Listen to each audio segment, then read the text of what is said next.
well, I mean, one of the things I like about driving with music, I'm sure everybody in the room has this feeling of like, you kind of feel like you're in the opening credit sequence of your own movie.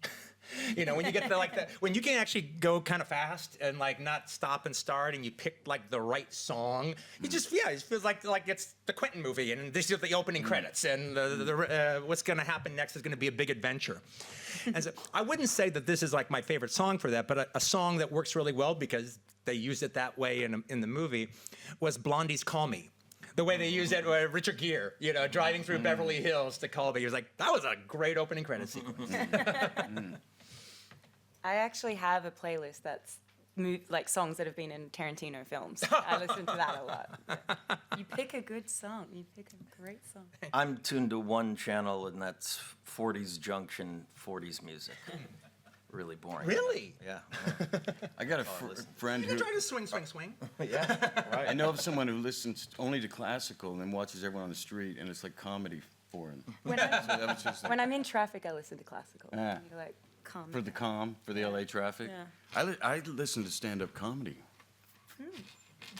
That's my gig. That's his thing. We were blessed that we were able to shoot it in Hollywood and all around Los Angeles area, and that we got the incentive and that people were really on board. It's a very location-based movie, so we moved around a lot. Very rarely were we in any place. We started off for 2 weeks in one place, and then we were on the move the whole time. But we had a wonderful team who got it set up, our location, production designer, and everyone was really very fluid about getting it done and worked their butts off. We wouldn't be able to do what we did like next year.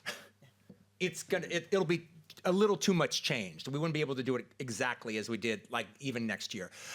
Even as it was, things were changing during the shoot. So it was like we were on a bridge that was on fire, burning behind us. And we were just trying to get our stuff, and then the bridge would go away. And like it was kind of that way through the whole 100 days of shooting. You got to understand, Quentin is a purist, so that means no CG. Everything, we're going to get everything in camera. So to see Hollywood Boulevard, even the stretch we did, what did we shoot? 4 blocks? They dressed. And then we came back a month or so later to do a few more blocks to piece that whole thing together so we could get the street. But what was stunning to see was the depth of detail that only comes from Tarantino. And that is like not just the bus stop benches were ads from that time, but then even in the store windows, things that you'll never see, the pamphlets of some radio show of that time or books of that time. It was that deep in detail, and we just go whizzing by. But it was really pretty special to see Hollywood Boulevard transform that way. I mean, it's funny because you do a Western, you're making a period film, but for some reason, I mean, I know it's a period film compared to if I was making a movie that takes place today, but you know, you go to a Western town, it just doesn't seem, it didn't seem as much of a, it just seems controlled in a strange way, where this is close enough to our time, but it's also incredibly different, and so it creates a different kind of detail.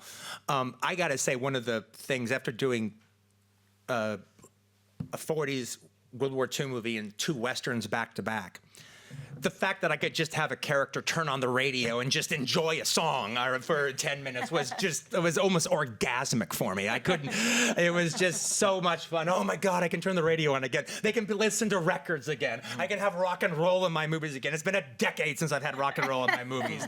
Unless I did it anachronistically, which I did. You know, so the fact that characters could just like Godardian groove to records was fantastic.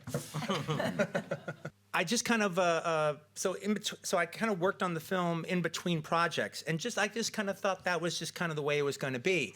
And then and I thought maybe this might be my last movie, but then I started writing at this time, and then like, oh hey, the horses just ran away. All right, so I was I guess I'm going to finish it. Sergio Leone is kind of the father of what I would call modern movies. Both his use of the way he used music, but even more importantly, the way he put it together and then cut to music. That was not really done before.